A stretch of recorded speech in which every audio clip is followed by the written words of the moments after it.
Attends, je vais dire juste un petit mot.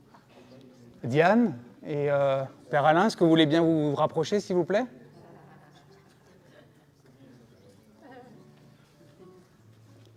Donc on va commencer notre... Ah, je vois qu'il y a encore des gens qui arrivent. On va commencer notre soirée par un petit temps de louange. Pas de la louange? Temps de prière? Ah ok. Bon, ben, je vais laisser Blandine expliquer alors.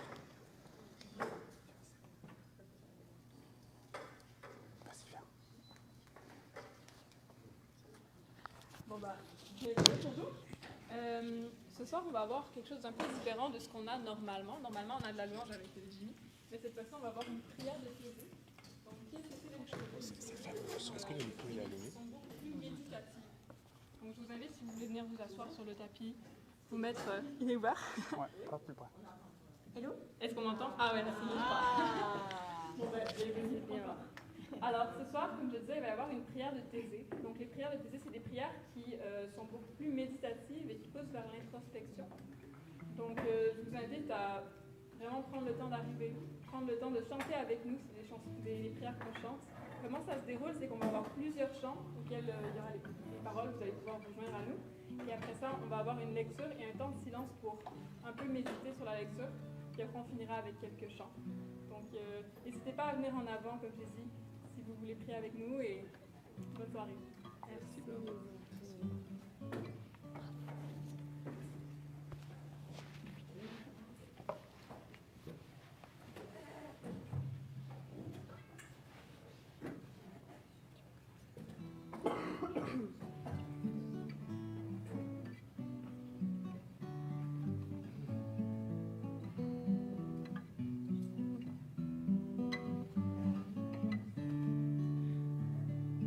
Oh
est inspirée de Dieu.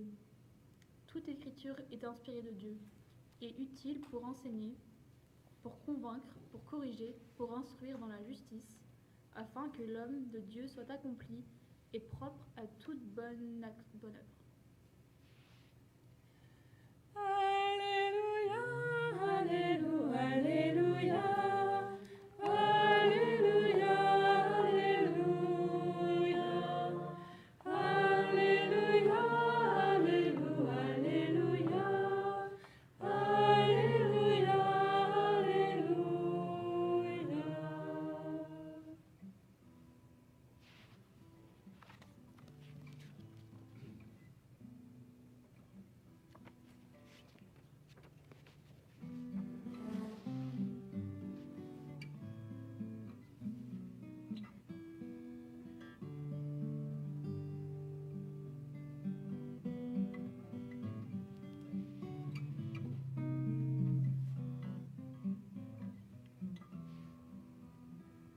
Mon âme se repose en paix sur Dieu seul, de lui vient mon salut.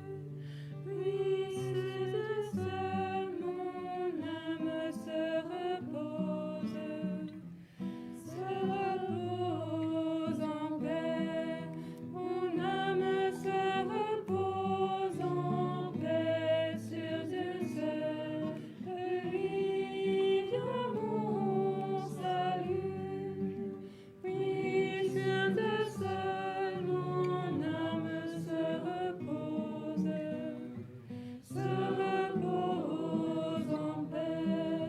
Mon âme se repose en paix sur Dieu seul, de lui vient mon salut. Oui, sur Dieu seul, mon âme se repose en paix. Mon âme se repose en paix sur Dieu seul, de lui vient mon salut. Oui, sur Dieu seul, mon âme se repose en paix.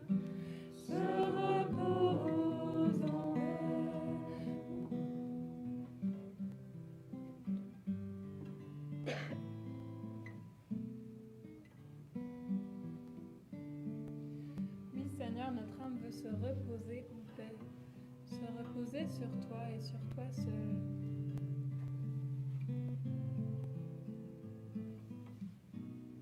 Donne-nous de descendre toujours plus profondément dans ton cœur.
tous.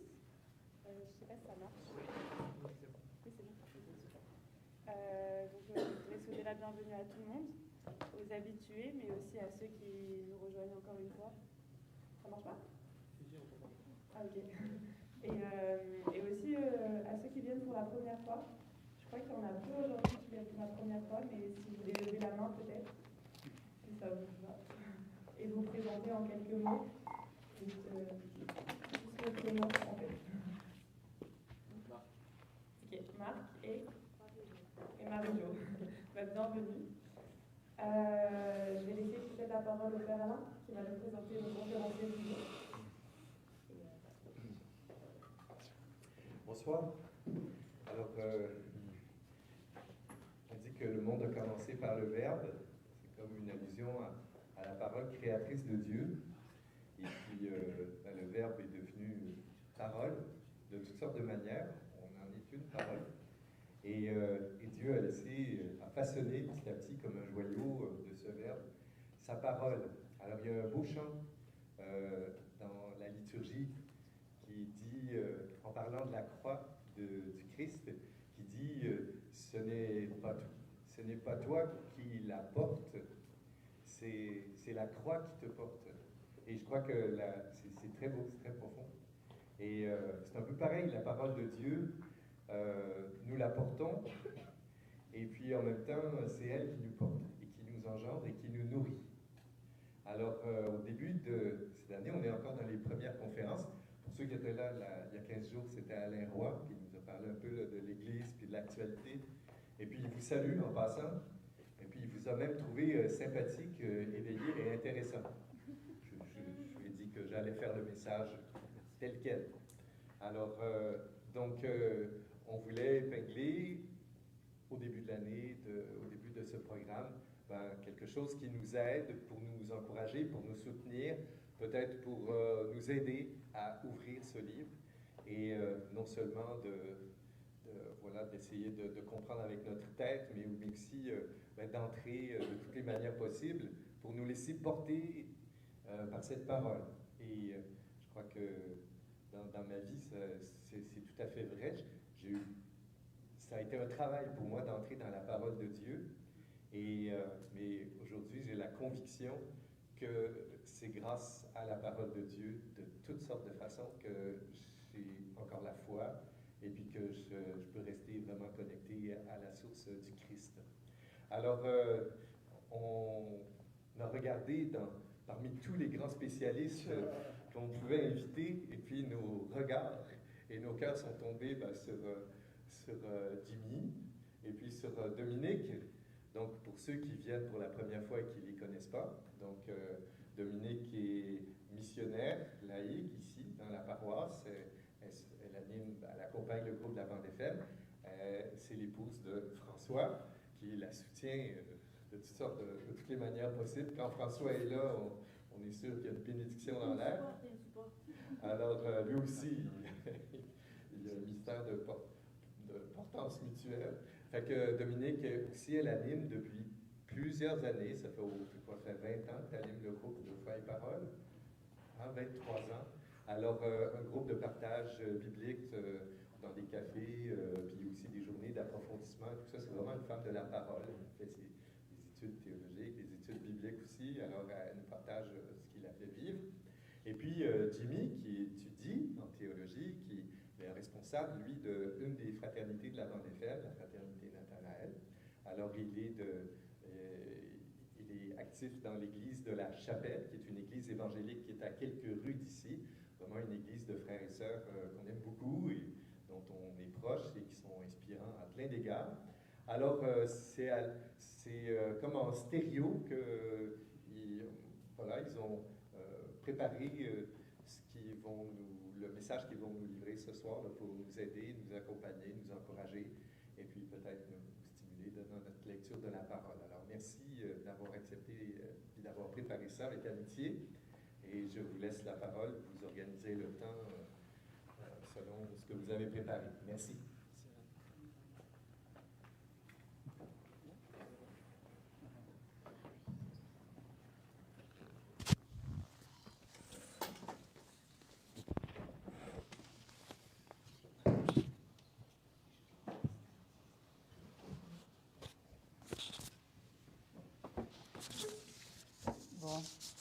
pour les besoins... Est-ce que ça marche? Il me semble que c'est pas très fort. Surtout moi, je parle pas très fort. Alors, pour les besoins de la technique, bien, on va devoir rester assis pour la diffusion en ligne et puis tout ça. Puis, bon, voilà. Mais voilà, on sera à la même hauteur. C'est très bien comme ça. Je me sens en famille aujourd'hui quand je regarde les visages de ceux qui sont là. Alors, je me disais, tiens, ce soir, c'est comme une réunion de famille autour de la parole. Ceux qu'on aime, on les invite dans l'intimité de la table. Alors, je me sens un petit peu comme ça ce soir avec vous. Alors, je pense que le premier qui nous invite à sa table, ben c'est Dieu. C'est Dieu qui nous invite ce soir à s'entretenir dans sa parole. Alors, je prie pour chacun de nous que ce soir, vraiment, ça nous donne le goût de cette parole, le goût de passer, comment dire, ce qui nous rebute, hein, puis peut-être, et puis casser ça, puis avoir le goût d'aller au-delà. Hein, dépasser ce qui nous freine, le gros livre qui fait peur, bon, etc., toutes sortes de choses, mais que vraiment, on a des outils en partant d'ici ce soir. Voilà. Alors, c'est vraiment en toute fraternité et toute simplicité qu'on est avec vous ce soir. On est vraiment content d'être là. Et puis, comme disait Alain, la parole, c'est aussi un travail. Alors, on se disait... s'entretenir avec la parole, deux sens à ce mot. S'entretenir, hein, on dit quelqu'un va nous donner un entretien. Alors, il va venir nous parler. Alors, entrer en dialogue avec la parole, ce serait comme le premier sens. Laisser la parole telle qu'elle est, me parler telle que je suis. Si vous retenez cette phrase, ça peut vous inspirer pour toute la vie. Laisser la parole telle qu'elle est, me parler, hein, me rejoindre, telle que je suis. Et là, vous avez tout là-dedans. Ça veut dire qu'il faut commencer par regarder c'est quoi cette parole, hein, telle qu'elle est, pour la recevoir telle qu'elle est. Et puis aussi, donc, cette rencontre entre moi et la parole. Alors, s'entretenir en dialogue avec elle, et aussi, comme on entretient un véhicule ou son jardin. Est-ce qu'il y en a qui font du jardinage ici, ou qui en ont déjà fait? Non? Pas trop? Pas de mécanicien non plus? Ah oui, il y a quelques mains. Bon. Alors, hein, ça nécessite une attention, un travail, si on veut que ça pousse, si on veut que ça marche. Alors, pour notre santé, notre fécondité chrétienne, alors cette idée d'être à l'écoute, de mettre du soin, hein? Et puis aussi d'avoir des outils, parce qu'un mécanicien, pas avec des bons outils, là, ça ne marchera pas. Alors, cette idée de s'entretenir comme on entretient un véhicule, un jardin, hein, faire pousser. Alors, Saint-Jérôme. Alors, à part d'être un village au nord de Montréal, Saint-Jérôme, il a traduit la Bible au 4e siècle. Il s'est terré dans une grotte à Bethléem. Et puis, il s'est plongé, vraiment immergé dans la Bible pendant 35 ans, imaginez, comme un ermite. Et puis, à l'époque, pour que la parole atterrisse dans les mains des personnes, dans leur langue. Alors, à l'époque, le latin. Donc, c'est la traduction qu'on appelle la Vulgate. Alors, lui, il a dit cette belle phrase, « Ignorer les Écritures, c'est ignorer le Christ. » Alors, il y a tout un enjeu fondamental de se plonger dans la parole, hein? S'entretenir avec la parole, c'est cet enjeu-là, hein? Pour connaître le Christ, puisque cette parole nous parle de lui. Alors, vous connaissez les disciples d'Emmaüs? Hein? Vous vous rappelez leur récit? Alors, ils sont découragés, et puis Jésus vient à leur rencontre. Ils ne comprennent pas. Pourtant, ils étaient avec Jésus là, pendant un bon petit bout de temps, puis ils ne comprennent pas ce qui vient d'arriver. Alors Jésus, hein, en partant de Moïse et de tous les prophètes, il leur interprète dans les Écritures ce qui le concernait. C'est lui qui va leur ouvrir l'intelligence des Écritures, parce que ces Écritures parlent de lui.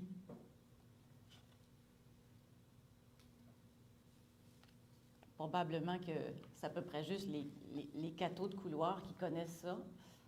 Le pape François, hein, il a institué en 2019 un dimanche dans la liturgie, dire que chaque année, une journée consacrée à l'étude, à l'approfondissement de la parole de Dieu, et puis appeler ça le dimanche de la parole de Dieu.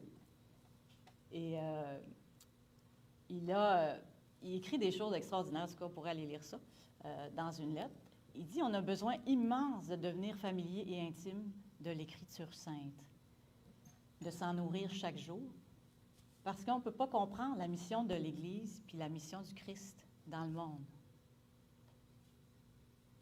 Alors, il dit, il faut se donner une journée. Et il prend cette image que notre cœur reste froid, que nos yeux sont fermés si on ne se plonge pas dans l'Écriture.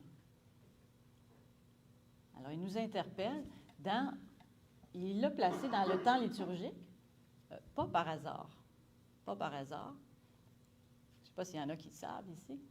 En tout cas, moi, ça a été une découverte, personnellement. Il l'a placé pour que ça tombe dans la semaine pour l'unité des chrétiens. Alors, je ne sais pas si vous savez, mais du 18 au 25 janvier, chaque année, les chrétiens du monde, hein, pas juste les catholiques, hein, les chrétiens du monde sont invités à prier, donc à s'unir au Christ qui dit, Père, hein, qu'il soit un. Alors, par toutes sortes d'initiatives et tout ça. Alors, il a placé le dimanche de la parole de Dieu dans la semaine pour l'unité des chrétiens. J'aime ce pape. J'aime ce pape. Voilà, François. Un beau nom en plus. Je dis ça comme ça, là.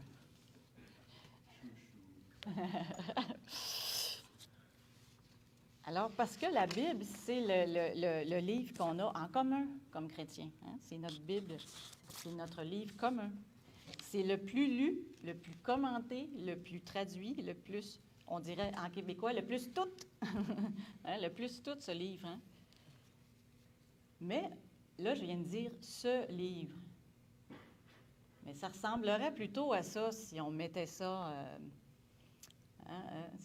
Alors, ici, on voit plutôt un livre. On dit la Bible. Mais c'est une bibliothèque. Hein? De là vient le mot, hein? Bible, bibliothèque. Je ne sais pas si vous avez déjà remarqué. Ça veut dire les livres. Alors, nous, on dit le livre de la Bible, mais c'est les livres. Il y en a, je dirais, selon d'où vous êtes, il y a 68 jusqu'à 78 livres dans ce livre. Et puis de différents auteurs aussi, hein? De différents auteurs, de différents genres littéraires, donc qui ont des buts différents. Hein? Alors, ça nous raconte quelque part entre 1500 et 2000 ans d'histoire, et puis tout ça écrit sur 1000 ans. Hein? Quand on y pense, ça a pris 1000 ans, ce qui est écrit là-dedans. Alors, c'est pas quelqu'un qui s'est levé un matin, bon, ben je vais écrire un bon livre pour les chrétiens. C'est bon de s'arrêter puis de voir tout ce qu'il y a derrière avec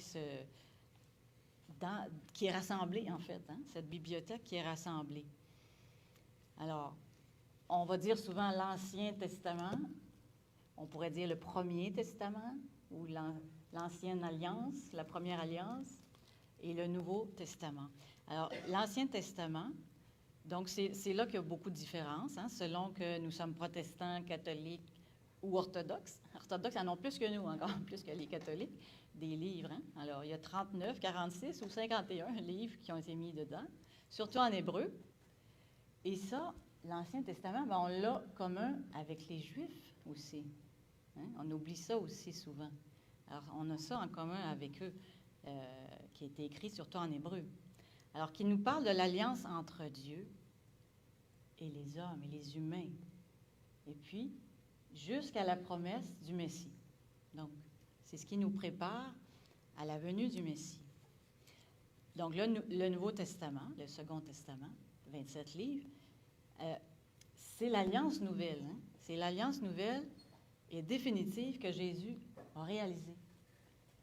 Il y a quelqu'un qui me disait, à quoi ça sert de lire l'Ancien Testament à cette heure qu'on a le Nouveau Testament puis qu'on a Jésus? Tu sais, ça sert à quoi? Bien, il y a quelqu'un qui m'avait dit une fois, il dit, l'Ancien Testament, c'est comme la question, puis le Nouveau Testament, c'est la réponse. Fait que si tu ne comprends pas la question, tu ne comprendras pas la réponse. Hein?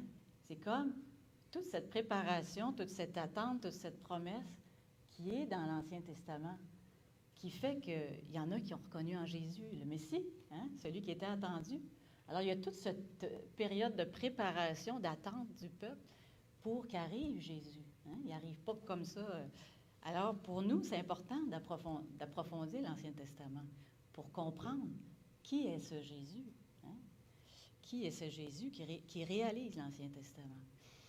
Et puis, ben, dans le Nouveau Testament, bien sûr, donc Jésus, et le début de l'Église. Alors, si vous n'avez jamais fait ça, il faut lire au moins un évangile et puis les Actes des Apôtres, au minimum. Puis lisez-le à la suite, ça vous met dedans Jésus qui arrive et puis comment ça se passe un petit peu les premières communautés chrétiennes. Alors, quelques éléments essentiels aussi. Bien, cette parole, on dit parole de Dieu, mais aussi elle nous révèle Dieu, mais elle nous révèle aussi l'humain. Puis, de façon, je dirais, assez consistante. Hein?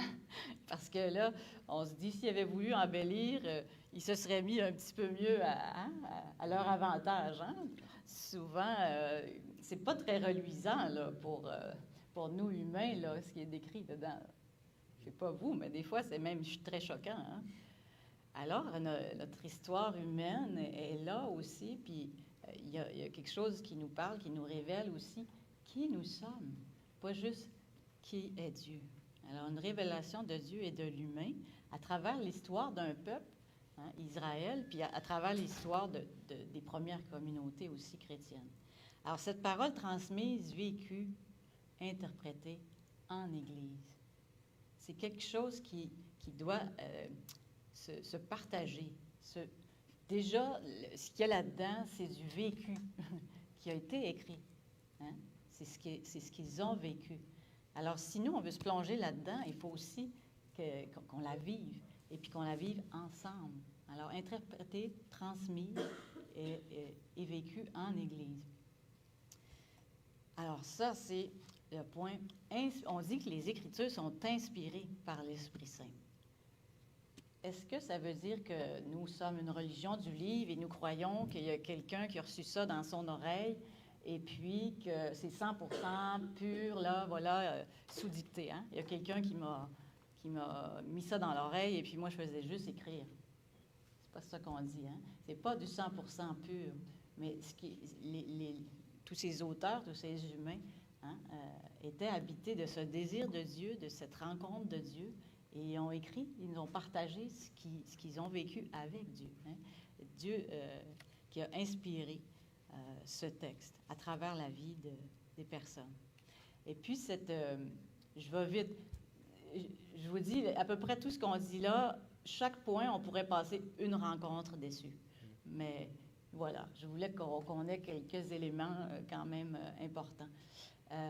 Et toutes ces écritures culminent et pointent vers le Christ, hein, qui est lui la parole. Alors, dans le livre des Hébreux, on nous dit que Dieu a parlé plein de fois avant, hein, par les prophètes, de différentes façons. Puis là, il nous a parlé par son Fils. C'est sa parole. Fait qu'ultimement, la parole, hein, là, avec un grand L, un grand A, c'est le Christ lui-même. Hein. C'est illustré dans la transfiguration, ce qu'on a ici, là, l'image. Ça reste une image, on s'entend, une représentation. Donc, Pierre, Jacques et Jean, hein, qui sont sur la montagne avec Jésus, où il devient lumineux devant eux. Et puis, c'est intéressant parce qu'avec lui, il y a Moïse et puis il y a Élie. Hein? Alors, Moïse, hein, c'est le personnage pour parler de la Torah, de la loi, qu'on traduit la loi, que j'aime pas comme mot, mais c'est la Torah. Hein? Le centre, le cœur du judaïsme. Alors, Moïse et Élie, qui est l'image du prophète. Hein? Donc, c'est comme si Jésus, c'est pas comme si, mais c'est ce que ça illustre, que la loi, les prophètes sont réalisés en Jésus. Hein? Parce qu'après, ils disparaissent, il ne reste que Jésus seul. Et puis, il y a cette parole du Père, celui-ci est mon Fils, écoutez-le. Hein? C'est lui, ma parole, qui réalise tout ce que la loi et les prophètes préparaient. Hein? L'alliance, la nouvelle alliance en Jésus. Alors, on croit aussi que cette parole, c'est pas juste une lettre, c'est pas juste des mots dans un livre. Elle est vivante, elle est agissante, puis elle est utile. On pourrait mettre beaucoup d'autres qualificatifs, j'ai mis ceux-là. Si elle est reçue dans la foi, si j'entre, autrement dit, quand je dis dans la foi, je ne parle pas d'ici, je ne parle pas du cerveau, hein? Je parle du cœur. Si moi, j'entre dans cette relation avec Dieu, hein, dans la foi, et que je reçois cette parole comme si Dieu veut s'adresser à moi, hein, que c'est pour moi, ça, hein, que Dieu veut me parler à travers cette parole et que je la reçois, que je m'ouvre avec l'Esprit Saint, hein, n'est-ce pas, qui a inspiré cette parole et qui est en moi, que j'accueille ce que Dieu a à me dire à travers ce texte. Alors, cette parole devient vivante, elle devient présente pour moi aujourd'hui. Hein? Ce n'est pas juste des belles histoires de 2000, 3000 ans. Hein? Elle est vivante. Et puis, ultimement, c'est si elle est mise en pratique. Hein? Puis là, Jésus nous dit bien des choses là-dessus. Hein? Si on entend sa parole, on la met en pratique, il y a cette parabole, hein, de la maison bâtie sur le roc. Je ne sais pas s'il y en a qui connaissent l'image qu'il y a à l'écran. Peut-être plus des Québécois sauraient. Il y a eu un grand déluge en 1996. Alors, beaucoup n'étaient pas nés ici. 96, un déluge, un vrai déluge. Hein? Vous voyez la maison, là, c'était plein de maisons à côté. Alors, nous, on regardait ça à la télé, puis toutes les maisons ont été évacuées et tout ça. Et puis, on voyait en continu l'eau couler à cette force-là. Et puis, cette maison-là qui ne branchait pas, qui restait là au plein milieu d'un déluge incroyable, ça a marqué tellement les esprits. Et pour moi, c'est une belle image, hein, quand il dit cette maison bâtie sur le roc. Alors, celui qui met en pratique cette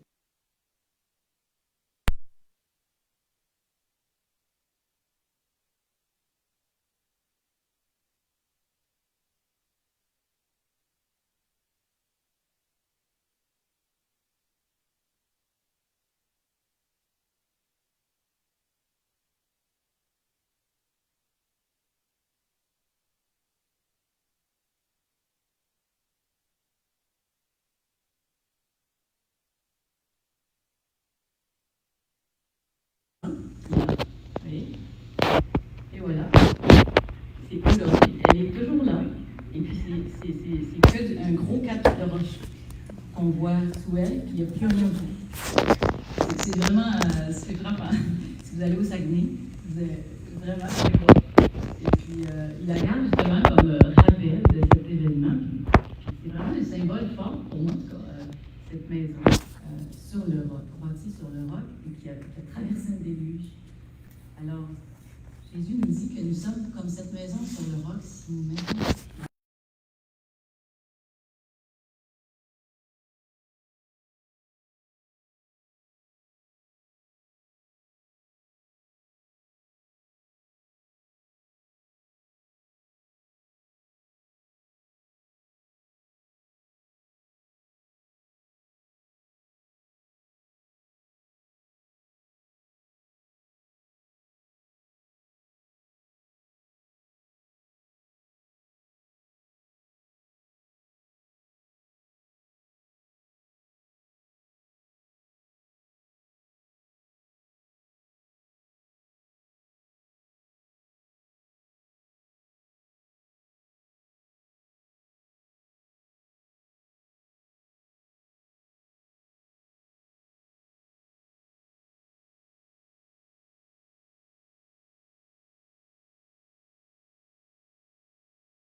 un autre exemple. Je suis une personne très anxieuse. Hein? Je manque de confiance. Je suis très anxieuse. Ça a l'air qu'il y en a beaucoup. On entend beaucoup parler de ça, comme de l'anxiété qui augmente chez beaucoup de gens. L'anxiété. Prendre ce beau psaume du bon berger. Si je traverse les ravins de la mort, je ne crains aucun malheur, car tu es avec moi. Ou quand tu traverseras les eaux, je serai avec toi.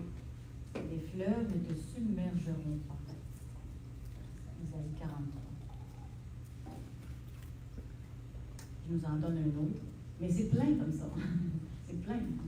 Trouver une parole qui vous apaise, qui vous rejoint dans ce que vous êtes, dans ce que vous vivez. Il y a plusieurs personnes, des fois, qui ne se sentent pas désirées. On dit, ma mère, mon père, je pense qu'ils ne voulaient pas de moi. Et c'est très fort comme sentiment de se sentir comme pas voulu, pas désiré, ou même abandonné. C'est ce beau texte d'Isaïe 49. Jérusalem disait, le Seigneur m'a abandonné. Une femme peut-elle oublier son nourrisson, ne plus avoir de tendresse pour le fils de ses entrailles? Si elle l'oubliait, moi je ne t'oublierai pas, car je t'ai gravé sur les paumes de mes mains. C'est beau, hein? Il y a ces paroles qui peuvent vraiment nous fonder. Alors, si vous en attrapez une à un moment donné, puis vous dites, oh, celle-là, hein, est pour moi. Gardez-la, mettez-la à côté de votre miroir.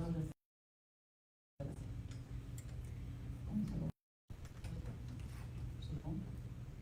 Ça va? Vous me suivez toujours? Alors, j'avais envie de vous partager, ça, c'en est un partage, mais aussi deux formes de nourriture avec la parole pour moi. Il y en aurait d'autres, mais deux quotidiennes, ou en tout cas importantes pour moi. Lire les textes du jour. Alors, chaque jour, vous pouvez prendre les textes qui sont proposés pour la liturgie, pour l'Eucharistie.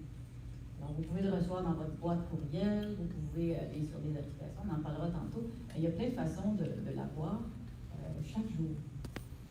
Alors, vous avez une lecture, vous avez un psaume, et puis un évangile. Pour moi, je fais ça chaque matin. Je prends les textes, je les lis, et puis vraiment, ça a l'air de rien, ça ne prend pas de temps, mais c'est une parole qui m'habite durant la journée. Alors pour moi, ça me met en contact, ça me met en communion avec Dieu à travers la parole que j'ai lue, que j'ai méditée. Puis souvent, c'est quelque chose qui m'a parlé ou qui m'a rejoint. Et puis dans la journée, ça revient. C'est tout simple, hein? Mais ça fait que cette parole-là nous habite et nous met vraiment en communion avec Dieu. Et puis je dirais, moi comme catholique aussi, ça me met en communion avec l'Église. Parce que ces textes-là, ils sont lus partout dans le monde. Tout le monde en même temps. Là. Hein? C'est les mêmes textes. Hein? Tout le monde se penche sur le même texte. Des millions de personnes, le même jour. Et puis, nous méditons ces textes-là ensemble. Alors, pour moi, il y a aussi cette dimension-là, à travers le texte du jour. Et puis, puis aussi les temps liturgiques. Hein? Ça, je trouve ça très important parce qu'il y a le temps de Noël, il y a le temps du carême, de Pâques et tout ça, de vivre profondément les mystères qui sont déployés. Hein? Chaque jour, là, c'est qu'on prend une petite bouchée chaque jour, puis à la fin, c'est un grand repas. Hein? C'est un festin. Alors, de le prendre par petites bouchées chaque jour. Alors, ça marque les temps forts, les temps liturgiques.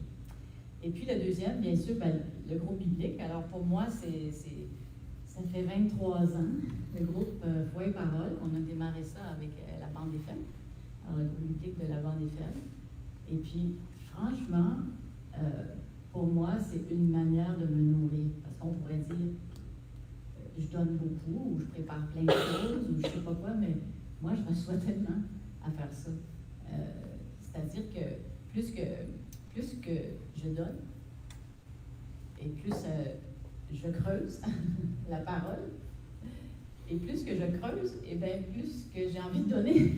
Hein? Tu sais, c'est comme ça s'alimente tout ça.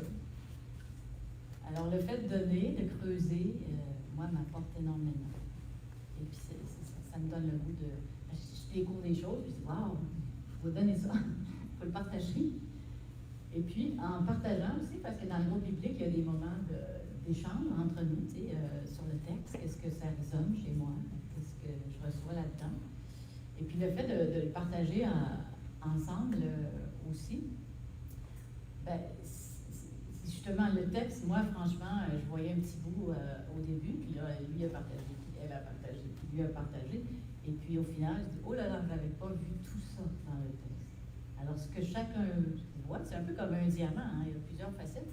Et puis, les gens en voient une facette, l'autre une autre facette, l'autre une autre facette. Et puis, tu mets ça ensemble, tu dis, waouh! À la fin là, de la rencontre, j'ai qu'un mot, c'est waouh! Et puis ça m'habite aussi le reste des journées, la semaine, même du mois, parce que c'est chaque mois qu'on se retrouve. Parce qu'on a eu ce temps pour le creuser, le partager ensemble. Et pour moi, ben, c'est vraiment une meilleure nourriture. Et moi, ça me stimule. On parlait de la mise en pratique de la parole, hein, de la mettre en pratique. Ben, ça me donne le goût d'en vivre pour vrai, concrètement, parce que là, on voit en partageant ensemble les applications de cette parole aussi. Qu'est-ce qu'elle dit? La parole telle qu'elle est, me parler telle que je suis, mais qu'elle est, mais qu'est-ce qu'elle a à me dire, à nous dire aujourd'hui? Et puis qu'est-ce que ça change, hein, pour moi comme chrétien? Alors vraiment, pour moi, il y a cette dynamique-là à travers le groupe biblique, l'échange. La suite, avec Jimmy. Ok, ça va tout le monde? Vous allez bien? Ok, franchement, est-ce qu'on peut juste remercier Dominique, juste donner une main d'information pour Dominique, c'est un vrai Dominique, elle est très stressée pour se présenter ici. Et franchement, là, vous avez juste un aperçu, mais moi je suis impressionné par toi.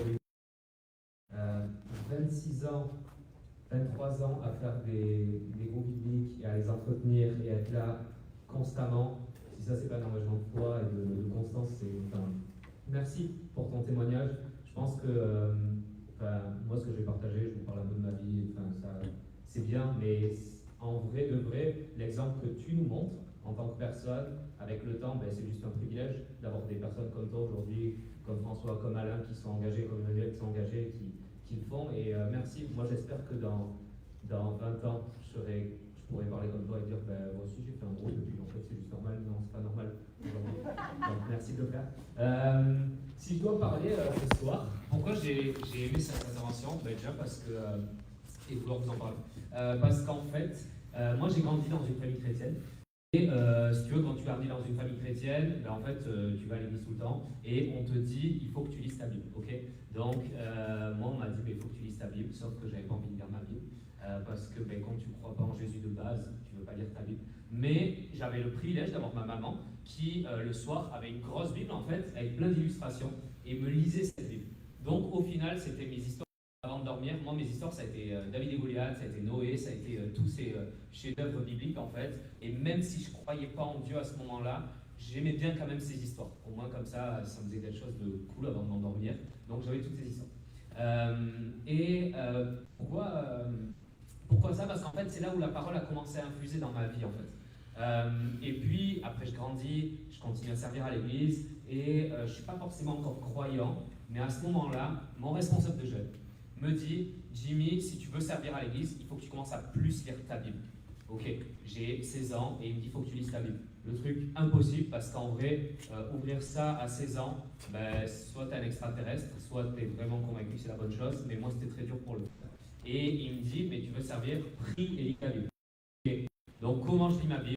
Je n'avais pas envie de le faire. Et j'avais d'autres discours, un vieux monsieur, ça faisait 60 ans qu'il était converti à l'église, pionnier et tout ça, il disait, tu sais, si tu veux être ancré à l'église, il faut que tu lises ta Bible. Et moi, je lis 3 chapitres par jour. Donc, si tu lis 3 chapitres par jour, tu vas être une bonne personne, tu vas être un bon chrétien. Et moi, j'étais là, mais c'est mort en fait, parce que je ne vais pas lire 3 chapitres par jour de la Bible. Ici, tu as besoin d'une solution. Et c'est vrai qu'à des moments, j'ai été creusé dans la Bible parce qu'il y avait des solutions. Ce qui a aussi fait une différence, c'est que je me suis dit, il y a des gens qui interprètent le texte d'une manière, en fait, mais moi, j'aimerais la comprendre. Donc, c'est pour ça que j'ai entrepris des études en théologie.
faire que demain matin ou après-demain, tu vas peut-être te dire que j'ai peut-être envie de rentrer dans une routine en fait de lire ma Bible. Je vous rassure, c'est facile pour personne. Vraiment, c'est facile pour personne. Donc, à partir du postulat de base, c'est pas facile de lire la Bible. Okay, et je pense que tu le sais. Et si vraiment pour toi c'est facile, il faut qu'on parle à la fin parce que moi j'ai envie d'apprendre de toi vraiment. Parce que pour moi c'est pas facile. Et pourquoi je dis tout ça? Parce que concrètement, moi, qu'est-ce qui m'aide? C'est en vrai. Déjà de faire des études en théologie, ça m'aide. Mais tu n'en as pas besoin. Donc, qu'est-ce qui m'aide? C'est de me dire.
Il y a des Madianites, des Zènes d'Israël qui vont l'attaquer. J'ai pas envie de dire ça ce soir. Aujourd'hui, j'ai parlé à des gens, ils m'ont saoulé en fait. Et genre, là, ok, je vais faire déjà l'effort de lire la Bible. Donc, comment j'arrive face à ça? Ok, va dans les évangiles. Dans les évangiles, Jésus dit, il parle des béatitudes. Matthieu 5, Matthieu 7. Heureux l'homme, heureux êtes-vous, heureux. Ok, c'est des bonnes paroles. Ok, j'ai envie de le prendre. Et puis, je vais me dire, qu'est-ce qui va émerger de ça? Des paraboles, c'est des choses illustrées. Un semeur s'en va pour semer. Ok, qu'est-ce que ça veut dire ce texte? Qu'est-ce que je peux recevoir de la Bible? Donc, pourquoi je change? En fait, l'idée, c'est que je change mon regard d'une chose difficile à une chose facile. Pourquoi je ne le fais pas? Parce que des fois, je me dis, en fait, je ne serais pas capable de comprendre. Ouais, mais aujourd'hui, en fait, si tu vas dans des textes simples, plus simples, ça ne veut pas dire que demain tu vas dans des textes plus compliqués, tu ne peux pas les comprendre. Va dans les psaumes. Les psaumes, on en a presque dit tout à l'heure, mais mon âme bénit l'Éternel. Si tu t'endors avec ça le soir, mon âme bénit l'Éternel, et n'oublie aucun de ses bienfaits. Vaut mieux que tu t'endormes avec ça qu'avec les prochains devoirs que tu as à rendre et avec ton appel qui s'est mal passé avec ta famille ou avec quelque chose qui a été difficile dans la journée. Finis ta journée en lisant la Bible, au moins dans ces passages-là. Parce que David, lui-même, le roi David, quand il a écrit ça, il était vraiment dans des moments douloureux. Tu sais, il se faisait assez assaillir par des ennemis. Il y avait Saül qui en voulait à sa vie. Et le gars dit, mon âme bénit l'Éternel et n'oublie aucun de ses bienfaits. Donc, c'est comment je me positionne. Et moi, je voudrais juste vous parler de routine quotidienne, en fait. Donc, je me pose devant ma Bible, je l'ouvre. Des fois, je n'ai pas envie de lire. Donc, j'ai téléchargé une application qui s'appelle New Bible, où il y a une application mobile qui s'appelle Top Chrétien, on vous passera les ressources, on a plein de ressources. Et en fait, des fois, je fais quoi? Donc là-dessus, il y a plein de ressources, on vous les passe à la fin. Et qu'est-ce que je fais? Je me mets la Bible audio. Je vais dans la cuisine. Bon, nous, on a la chance de cuisiner à Nathaniel. Je pense que vous avez aussi l'occasion de cuisiner à Saint-Louis. C'est un bon moyen pour écouter la Bible audio. Ok? Tu prends la Bible audio. Si tu es plusieurs, c'est encore mieux parce que comme ça, tout le monde l'écoute. Tu la mets sur un speaker et tu diffuses. Et en vrai, moi, c'est ce que je fais des fois quand je suis dans la cuisine.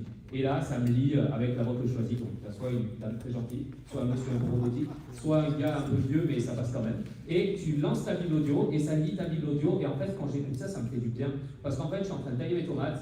Et là, Jésus est en train de me parler. Enfin, c'est presque ça. Mais ça me fait du bien, en fait, parce que ça nourrit mon âme. Et en fait, je me dis, ok, cool, ça me parle tout seul. Des fois, tu sais, au lieu d'attendre et la sur Instagram, je me dis des fois, ok, j'ouvre ma Bible, intentionnellement. Et je crois que ça fait une différence. Parce qu'au final, au lieu de scroller et de voir le fil d'actu des gens, au final, je commence à me dire, va voir ce que la parole peut te dire. Fais l'effort. Ça demande un effort, mais en vrai, je ressors de là et je me dis, ok, je suis content de l'avoir fait. C'est sûr que des fois, je ne le fais pas avec envie, mais je sais que quand je l'ai fait, ce qui se passe aussi, c'est que des fois, plusieurs jours après, je me dis, wow, il y a cette parole-là qui résonne dans ma tête. Genre, tout à l'heure, on parlait de Jacques, il parlait de la mise en pratique, mais des fois, hop, ça me revient dans la tête et tout ça. Et ça, c'est juste des tips simples. Et je ne vous dis pas que j'ai tout compris, ce ne sera vraiment pas. Mais genre, moi, c'est ce qui m'aide. Et je voulais juste vous le laisser aussi parce que je pense que c'est important. Qu'est-ce qu'il y a Je pense que les routines quotidiennes sont importantes. Établis une routine quotidienne. Fais-le. Commence maintenant. Commence par le faire. Ne te fixe pas des grands objectifs, à moins que tu sois très ambitieux et que tu vas les tenir, tant mieux. Ne te dis pas que demain tu auras lu toute la Bible, mais commence petit et rêve grand. Commence par lire un peu ta Bible, commence par un verset, médite-le. Médite-le. Commence par Matthieu 1. Tu ne sais pas qu'est-ce qui est dit dans Matthieu? Va sur Internet, recherche qui a écrit Matthieu, pourquoi il a écrit, qu'est-ce qui se passe dans le livre. Renseigne-toi, cultive-toi, fais de ça ta priorité, parce que ça va être dur, ça va être un travail, mais à la fin tu auras des résultats. C'est quoi? C'est que ton cœur va être transformé. Et en tant que croyant, aujourd'hui, c'est dur de vivre dans notre société. C'est dur de vivre avec, surtout à Montréal, quand tu as la question de genre qui est constamment évoquée, quand en tant que croyant, tu subis des pressions aussi par rapport à ta sexualité, peut-être au couple, par rapport au mariage, par rapport des fois même à l'intimidation. Il y a des questions qui peuvent être très dures dans la société où on est confronté. Et si tu lis la parole, ça fait émerger de l'intérieur en fait quelque chose de bon en fait, puisque toute écriture est inspirée de Dieu et tu deviens du coup un témoin de la lumière, un témoin de la parole. Ça peut être très facile dit comme ça, c'est dur, mais c'est quelque chose qui porte du fruit. Et je veux nous encourager et nous dire que il faut commence petit en fait, mais commence par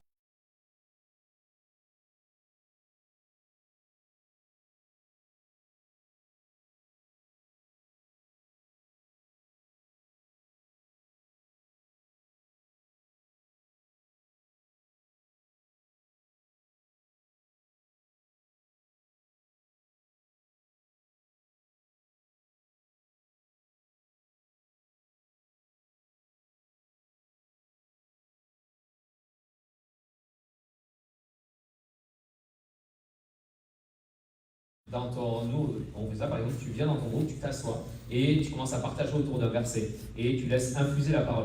Et en vrai de vrai, ça c'est une bonne clé pour commencer à lire la parole. Pourquoi? Parce que des fois, moi j'ai pas envie de lire la parole, mais je sais que comme mon pote a envie, mon ami a envie, ou quelqu'un de la frate a envie, je vais m'asseoir avec lui et en fait, on va juste de l'entendre lire la parole, ça va nourrir mon âme et ça va me donner envie en fait de répondre et de dire, tiens, c'est bien ce qu'il dit. Parce que l'Esprit vit aussi dans la communauté, le Saint-Esprit vit dans la communauté, et du coup, parle aussi d'une manière au travers de quelqu'un, et parle au travers d'une autre. Donc des fois, tu n'auras pas l'envie, mais la personne en face de toi, comme elle va lire le texte, la parole est vivante, ça va nourrir aussi ton cœur. Donc je t'encourage, persévère dans la communauté, persévère dans des petits groupes, sois intentionnel. C'est quand tu en as le moins envie, et que en fait, il faut le faire, vraiment. C'est quand tu en as le moins envie qu'il faut que tu aies ton pote de route, il faut que tu aies ton compagnon de route qui va te challenger, qui va te dire est-ce qu'on n'ouvre pas la Bible maintenant? Est-ce que nous, il y a une personne dans la coloc qui vient me challenger et qui me dit mais Jimmy, il y a quoi dans ce texte en ce moment? Et moi, ça me challenge parce que la personne, elle a soif de connaître plus la Bible. Et je me dis super, il y a un bon challenge pour que moi j'ouvre la Bible et que je me dise ok, voici moi ce que je trouve. Challenge-toi en fait et challenge quelqu'un en fait à lire la parole. Et je dirais enfin, c'est juste comment dire, de placer les bonnes habitudes aux bons endroits. Si tu n'es pas capable de le faire seul, fais-le avec des gens. Si tu n'es pas capable de lire aujourd'hui, commence à écouter. Il y a 1001 raisons possibles aujourd'hui pour ne pas le faire, mais il y en a 1002 pour le faire en fait. Et ça commence juste par notre propre âme qui a besoin d'être ressourcée. Si j'ai un grand 2 à faire, ça serait de parler des défis rencontrés dans l'approfondissement. Oula, c'est quoi ce titre? C'est moi qui ai écrit ça. Quelques défis rencontrés dans l'approfondissement de cette parole. Très bien. Alors, quelques défis, ça serait quoi? L'envie, je dirais, commence par décider. Le temps, mets dans l'agenda des temps. C'est sérieux, fais-le. Genre, tu prends ton agenda et tu te dis, je mets 30 minutes là, je lis la Bible et j'aurais peut-être pas tout compris, mais au moins j'aurais commencé à lire en fait. Mets dans ton agenda, discipline-toi à le faire en fait. Tu verras que dans 6 mois, même dans une semaine, si tu commences à faire, c'est comme tout. Et il y a des milliers de dévotionnels, mais je pense que ça c'est le meilleur dévotionnel. Il y a des dévotionnels pour le sport, pour l'alimentation. On est capable de le faire pour plein de choses. Mais pour notre cœur, pour notre foi, on doit le faire en fait, dans le sens qu'est-ce que tu vas mettre dans ton agenda. Donc la Bible audio, j'en ai parlé. Il y a 2 autres points que j'aimerais aborder, et après on va passer à l'exercice en fait. Comme je le disais tout à l'heure, on vit dans une société sécularisée. Donc aujourd'hui, la parole n'a plus sa place dans la société. Aujourd'hui, on vit dans une société où on veut le royaume sans le roi. On veut vivre avec les valeurs du royaume, tout ce que cela prône, mais on ne veut plus mettre l'autorité de Christ au centre. Nous sommes appelés, nous sommes des témoins à remettre l'autorité de Christ au centre. Nous sommes appelés à remettre l'autorité de la croix au centre. Comment on fait ça? Comment on peut le faire d'une façon que Christ veut, en ayant ses sentiments, en étant des témoins de lumière? C'est en commençant à s'infuser par la parole et par la prière. Mais ça demande une discipline. On vit dans un monde hostile. Aujourd'hui, tu as peut-être vécu dans une journée, c'était chaud, c'était hostile en fait. Mais c'est normal. Mais la parole va venir t'aider aussi dans ces moments-là. Là où l'homme ne trouvera pas la réponse, la Bible et Dieu a la réponse. Donc, je t'encourage. On est dans une société de l'instantané. Et ça, c'est mon deuxième point. Tout arrive tout le temps. Et je suis le premier captif de ça. Mais je me dis, comment je peux faire pour ne pas être captif de cette société de l'instantané? Et je crois que, en tant que protestant, moi, j'apprends beaucoup des catholiques sur ça. C'est que la parole infuse dans le cœur d'abord.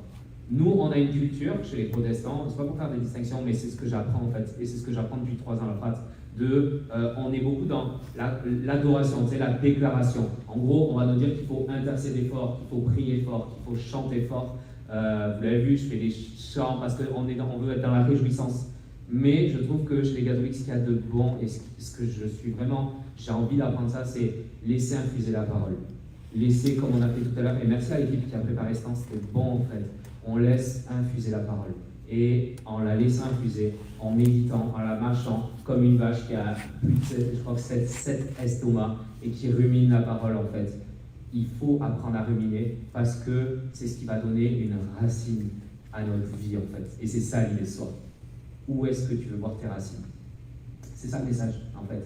C'est quelles sont tes racines ce soir. Est-ce que si demain il y a une tempête dans ta vie, tu t'écroules, tu remets en question, tu quittes la foi, tu cries contre Dieu, t'en vas?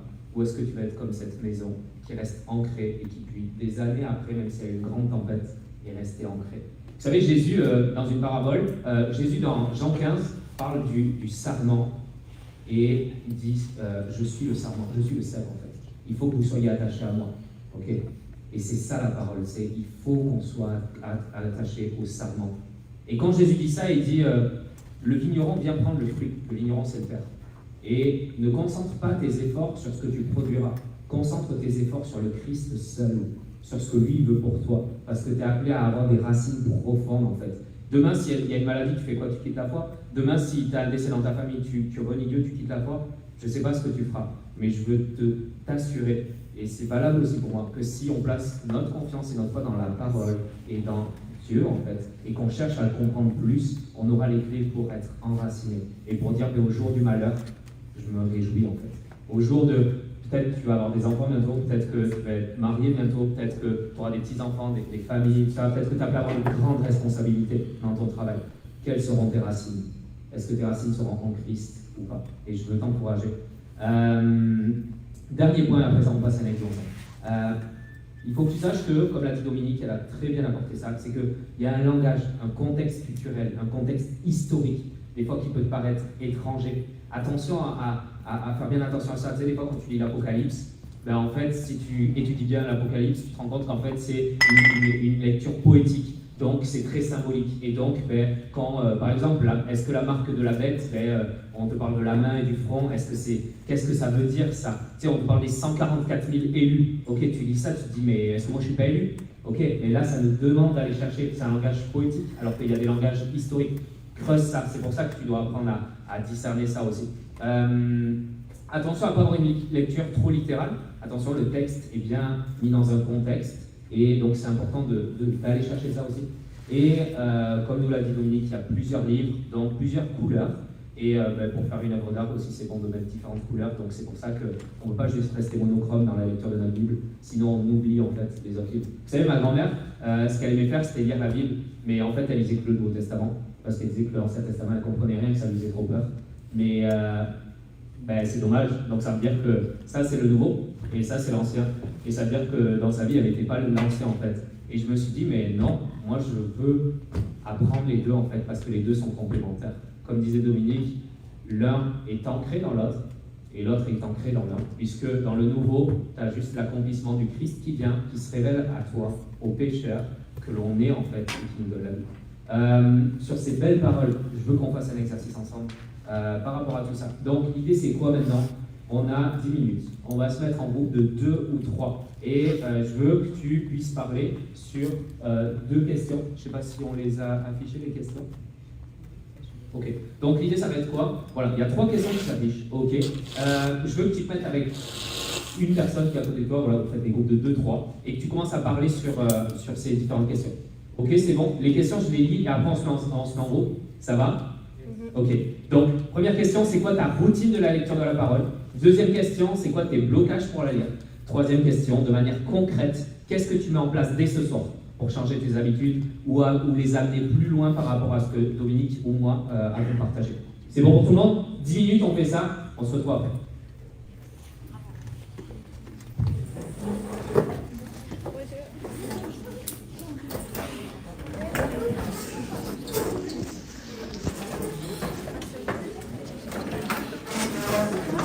Oh.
On va arrêter là pour le petit groupe de discussion. Si tu as envie de poursuivre ça après la conférence qui finit juste bientôt, poursuis avec le temps d'échange, c'est un moyen de...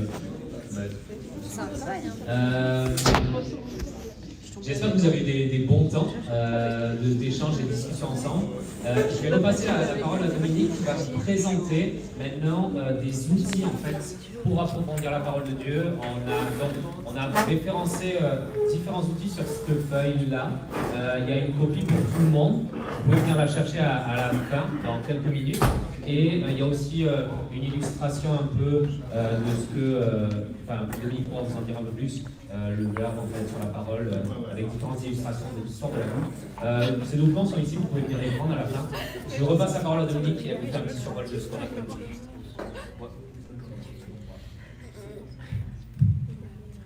Alors, on n'en est pas tous à la même place, hein, avec notre lien ou avec la Bible, ou peut-être qu'on est allergique même, ou bien que justement on ne sait pas comment l'aborder. Alors, peut-être dans un premier temps, si plutôt dans, je ne sais pas comment rentrer dedans, je ne sais pas comment me retrouver là-dedans. Et tout ça. Alors, peut-être la première chose, ça serait de replacer un petit peu l'histoire, la trame, hein, la chronologie des événements. Qu'est-ce qui s'est passé dans l'histoire d'Israël, depuis tout ce qui est raconté. Pour que, après, quand tu prends un livre ou quelque chose, tu peux le replacer. Là, est-ce qu'on est 100 ans avant Jésus-Christ ou on est 1300 ans avant Jésus-Christ, ou qu'est-ce qui se passe, qu'est-ce que le peuple vit, etc. Donc ça, dans un premier temps, replacer les grands repères de l'histoire biblique. Alors, je vous propose, ce sont des propositions. Alors, il y a une série vidéo, La Bible 2013, si vous avez sur Internet, mais vous allez l'avoir sur la feuille. Okay? Ce qu'on vous dit là, il s'écrit sur la feuille. Alors, il y a une série vidéo comme ça de 10 vidéos. Alors, qui partent justement du début et puis qui reprend les grands temps comme ça. Après, quand vous avez écouté ça, déjà, ça replace beaucoup de choses. C'est fun parce qu'en vidéo aussi, après, ça nous reste, là, on l'a un petit peu plus dans l'imaginaire. Alors, ça peut être une façon pour aider à replacer. Et puis, il y a aussi qu'on appelle une frise là, biblique. Alors, j'en ai une ici qui est déroulée tout le long de la table. Ici, devant, vous pourrez la regarder. Alors, ça replace, vous l'avez, après ça, sous forme de feuilles ici. Alors, tous les grands temps, les personnages, par exemple, alors, vous pouvez toutes les placer, vous dites, il y a des années aussi à certains moments, donc vous dites, c'est à peu près à telle époque, à peu près à telle époque. Alors, de l'avoir sous les yeux, un peu, jusqu'à Jésus. Alors, vous avez ça comme ça ici, qui peut vous aider à replacer, donc, situer. Et puis, vous pouvez avoir aussi des Bibles pour explorer un petit peu. Alors, il y a la Bible, certains connaissent peut-être le YouCat. Alors, ils ont fait la Bible, c'est pas YouCat, mais la Bible, on appelle YouBible, je pense, qui disent You pour You, et la jeunesse. Alors, vous pourrez venir la feuilleter et tout ça. Alors, ils ont sélectionné les textes principaux, et puis vous avez, on dirait l'essentiel, mais ramassé complètement. Alors, ça se lit bien, ça se lit seul, il y a des images, il y a des petits commentaires en page, etc. Je dis, je peux prendre ça, je traverse ça, puis déjà, j'ai une bonne idée de la Bible. C'est bien, ça se fait très bien. Alors, le YouBible. Et puis, vous avez aussi une autre formule aussi, c'est en français courant, la Bible en un an. Alors, même chose, ils l'ont fait, ils l'ont un peu sélectionné, les textes dedans, pour à peu près en un an lire la Bible, parce qu'ils l'ont ramassé. Alors, il y a une version avec les livres deutérocanoniques ou pas. Donc, des protestants ou catholiques. C'est plus simple comme ça. Alors, il y a les deux versions existent en français courant, donc c'est aussi un français accessible pour le langage et tout ça. Ça se lit assez facilement. Alors ça peut être des Bibles pour explorer et puis avoir une vue d'ensemble de la vie. je laisse Jimmy nous parler un petit peu, peut-être le texte un peu. Ok, en 2 minutes, de toute façon vous avez tout là-dessus. Il y a des ressources intéressantes comme bien choisir sa Bible. Il y a différentes Bibles qui existent. Par exemple, ça c'est une Bible œcuménique, la Tob. Vous en avez d'autres. Vous avez aujourd'hui, il y a des milliers de Bibles. Il y a, je sais pas, la Bible du footballeur, il y a la Bible pour les femmes, il y a la Bible pour. Bon, c'est pas. Faut pas croire que c'est comment dire, c'est pas inclusif, mais c'est parce qu'il y a des sensibilités où ça a été illustré d'une certaine façon, où il y a des textes qui sont plus mis en avant. Bref, donc il y a une Bible pour chacun. Bon, si vous avez la flemme, il y a aussi la Bible en image, quand vous voulez. C'est sympa aussi. Moi j'aime bien pas ça. Qu'est-ce qu'il y a d'autre? Il y a un truc incroyable qui s'appelle Bible Project, ok? Donc Bible Projet. Attaché. Quand tu commences à lire un livre, moi je fais ça tout le temps, quand tu commences à lire un livre de la Bible, tu vas sur Bible Project, sur YouTube, et tu regardes, en fait c'est une vidéo, c'est vraiment super bien fait, c'est très illustré, c'est une vidéo illustrée, et théologiquement c'est béton en fait. Donc tu regardes ça, tu sais que c'est quand même béton, tu n'as pas de crainte à avoir, globalement c'est vraiment bien expliqué, et en 2-3 minutes tu as l'évangile de Jean, tu as tous les livres qui sont faits, tu as après des thèmes spécifiques, la paix, le retour de Jésus, tu as tous ces thèmes-là, donc Bible Project. Dernière ressource que je veux vous laisser ce soir, c'est une application en fait, même deux, allez deux. Une application que moi j'ai qui s'appelle Bible App en fait, ou YouVersion. Et en fait, avec cette application-là, tu l'as sur ton téléphone, donc c'est très simple, tu peux mettre du fluo, tu peux mettre des notes, tu peux envoyer à des amis, tu peux créer tes versets illustrés, ça c'est super intéressant, là aussi on l'a mis. Et dernière ressource, si tu as envie de creuser un peu plus, je te l'ai mis dans les livres, ça s'appelle Pour une foi réfléchie. C'est un théologien protestant pour le coup qui a écrit, qui s'appelle Alain Nisus, très bon théologien, et qui a écrit en fait ce livre, et c'est un livre qui peut être en e-book entre 5 et $10 sur internet, et en fait vraiment ça te donne des grands thèmes, on appelle ça la théologie systématique, donc ça reprend les grands systèmes bibliques, donc par exemple l'église, la communion, tout ça, ça peut te permettre d'avoir une certaine approche et au moins de commencer à éclaircir tout ça. Si tu veux après aller vers plus de la théologie catholique, va voir Père Alain, il va te donner des ouvrages en théologie systématique pour ça. Mais moi je t'en donne un, celui-là il est vraiment bien. Et c'est quelqu'un qui, ça doit être un théologien, il amène ça de façon très simple et très illustrée, mais en même temps très profonde. Je ne veux pas trop vous en donner parce que vous avez tout sur la feuille. Je vous encourage à télécharger une application de la Bible sur votre téléphone pour aller la lire. Dominique, est-ce que... je te laisse le mot de la fin. Dans les outils, très certainement, prier. Prier. Parce qu'on pourrait avoir plein d'outils très bons, mais il faut que... J'aimais le mot infuser, hein, une bonne tisane, se laisser infuser de la parole. Il faut qu'elle nous habite, il faut qu'elle nous vienne nous toucher le cœur. Et puis ça, c'est dans la prière. Il n'y a pas un outil qui va remplacer le temps que vous allez mettre et le cœur dans votre prière pour creuser cette parole. Et puis l'autre chose comme outil, très certainement, joindre un groupe biblique. Alors, je ne veux pas prêcher pour ma paroisse, comme on dit. Je ne veux pas parler pour ce que je fais. Mais pour moi, c'est quelque chose qui est très important. Puis toutes les personnes qui joignent un groupe biblique, ils le disent, comment ça les nourrit. Alors, c'est le fait de ne pas être seul avec le texte, déjà, hein, et de s'encourager aussi là-dedans. Parce que moi, il y a des soirs où c'est moi que ça me tente vraiment pas, puis des fois, c'est moi qui donne le truc, là, tu sais, qui anime le truc, puis je dis, ah, ce soir, là, je ne suis pas dedans, mais ça ne me tente pas, là, puis je voudrais être ailleurs. Et puis, de le faire, de le vivre ensemble, après la soirée, j'ai dit, wow, j'étais fatiguée avant de commencer, j'étais pas bien. Et puis là, je termine, je suis reposée, je vais me coucher, puis je suis... En tout cas, bref, les fruits sont là, ça c'est clair. Alors, avec d'autres, hein? Entrer dans la parole avec d'autres, pas seul.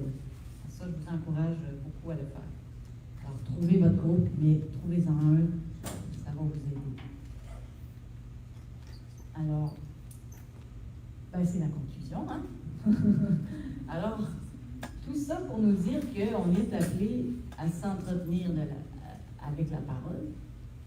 Donc, pour en vivre, pas pour dire, voilà, moi j'ai lu toute la Bible, je m'étais donné ce défi-là à un moment donné. Ça m'a pris 1 an et demi. Alors, je dis, je vais la lire, je vais la lire.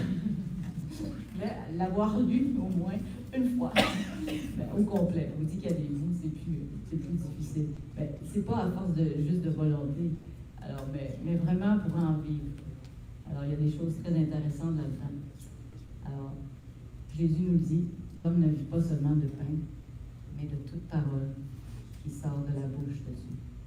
Alors, je nous souhaite qu'elle soit vraiment vitale pour vous, qu'elle soit votre nourriture. Et puis, ultimement, ben, ces paroles-là, justement, en vivre, ça peut juste amener des fruits, apporter des fruits dans votre vie. Et puis, ben, je dirais le critère de discernement, si vraiment vous nourrissez de cette parole et que ça vous transforme, ben, on y revient toujours, et ça a l'air cliché, mais aimer Dieu et son prochain va être ce qui va dire si vraiment la parole vous a traversé, vous habite, vous donne envie d'aimer Dieu et l'autre comme vous-même. Hein? Jésus nous dit, de ces 2 commandements dépend toute la Torah et les prophètes. Hein? Alors, à beau connaître tout ce qu'il y a là-dedans, si au final, vous et moi, ça ne nous amène pas à aimer Dieu et notre prochain, ça ne sert à rien. Hein? Alors, que cette parole vraiment donc, nous fasse vivre pour que ça nous amène vraiment à aimer davantage. C'est ce que je nous souhaite et c'est ce que nous dit Jésus. Faites ainsi et tu vivras. Merci. Merci beaucoup.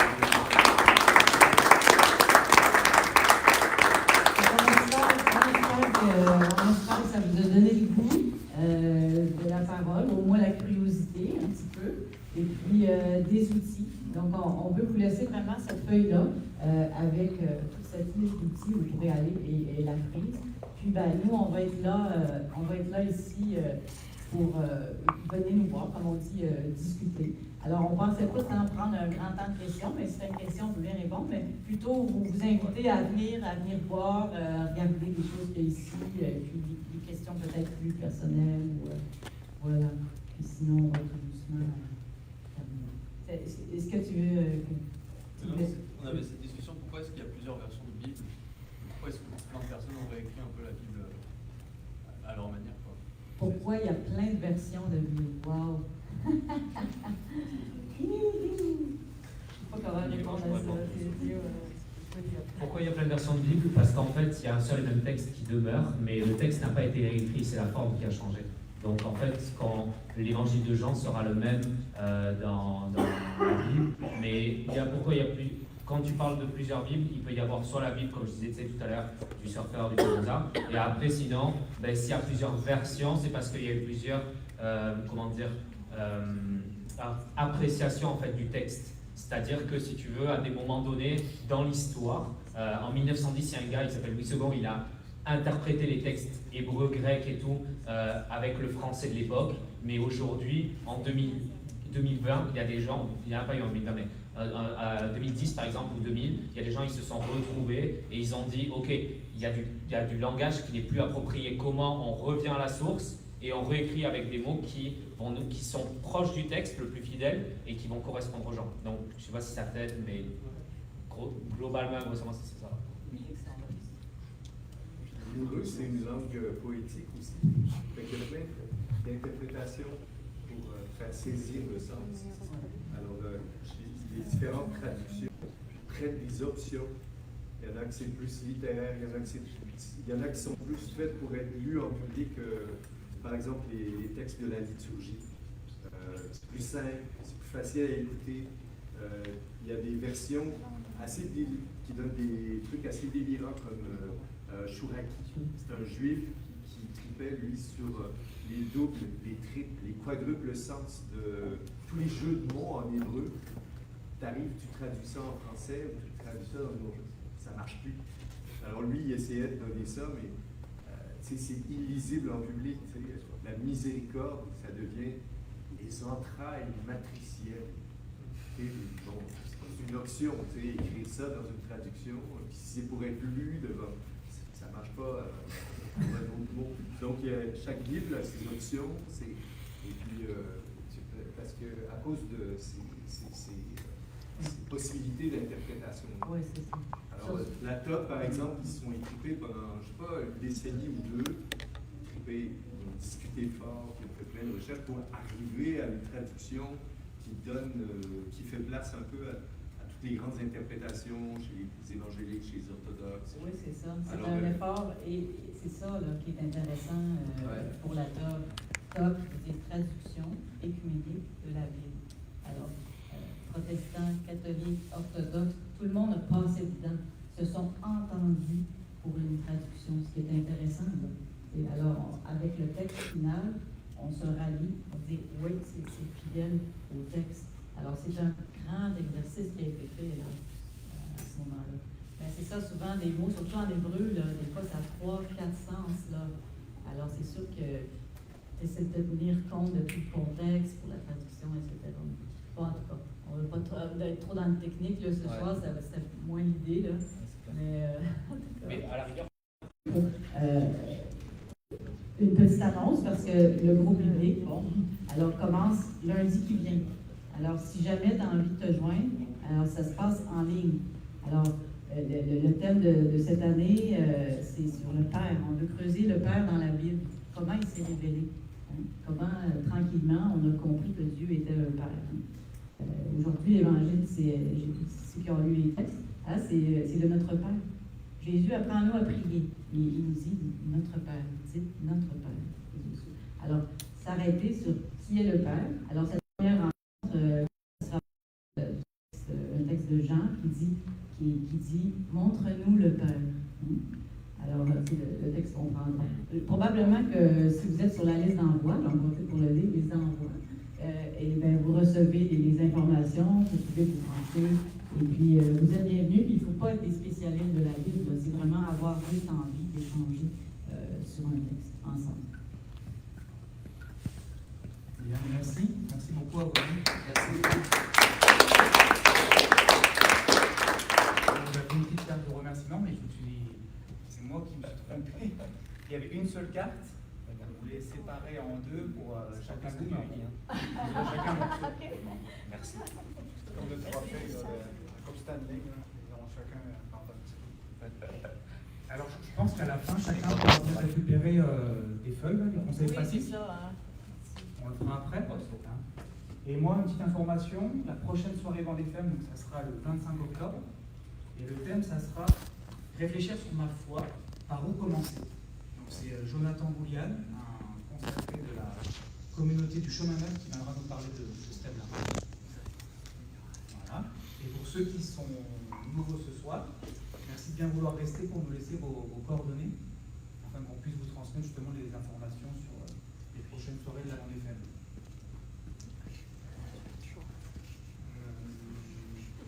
Je rappelle aux jeunes de ma frappe de bien vouloir nous donner un coup de main pour le rangement. D'accord. Merci d'avoir écouté, merci d'avoir participé. J'espère que ça vous aura nourri et que ça vous aura donné envie de vous entretenir avec la parole. Merci. Merci.